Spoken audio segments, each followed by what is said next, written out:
جمعہ کو کوئٹہ کی گنج منڈی میں ہونے والے بم دھماکے میں 16 افراد کے جاں بحق اور 30 سے زائد زخمی ہونے کی اطلاعات ہیں۔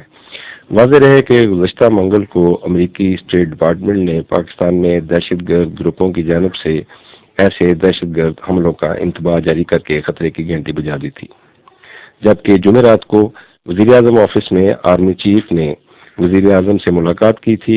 اس ملاقات میں ملکی سیکیورٹی کے معاملات زیر غور آئے تھے۔ جمعہ کو کوئٹہ میں ہونے والے حملے میں 8 ہزارہ کمیونٹی کے افراد جاں بحق ہونے کی اطلاعات ہیں۔ ہزارہ برادری کئی برسوں سے دہشت گردوں کے نشانے پر ہے۔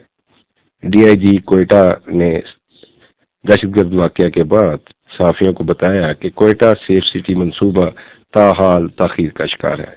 تاہم ہزارہ برادری کی سیکیورٹی کو یقینی بنانے کے لیے ہزارہ برادری کے افراد کو سبزی منڈی تک سیکیورٹی حصار میں لایا جاتا ہے۔ جمعہ کے روز بھی 11 گاڑیوں پر مشتمل قافلے میں 55 افراد پر مشتمل ہزارہ برادری کے افراد کو سبزی منڈی لایا گیا تھا۔ ڈی آئی جی عبدالرزاق چیمہ کے مطابق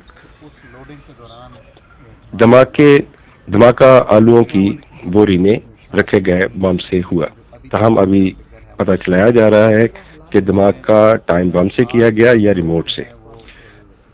واضح رہے کہ گزشتہ منگل کو امریکی اسٹیٹ ڈپارٹمنٹ نے انتباہی بیان جاری کیا تھا، جس میں کہا گیا تھا کہ پاکستان نے دہشت گرد حملوں کی مسلسل منصوبہ بندی جاری رکھے ہوئے ہے۔ امریکی انتباہ میں بتایا گیا تھا کہ دہشت گرد مارکیٹوں، اسکولوں، یونیورسٹیوں، ہسپتالوں، عبادت گاہوں، عسکری، سیاسی،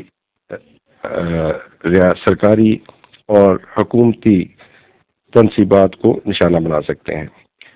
اس انتباہ میں امریکی شہریوں کو کہا گیا تھا کہ مارکیٹوں اور سرکاری مقامات پر کم سے کم وقت گزاریں۔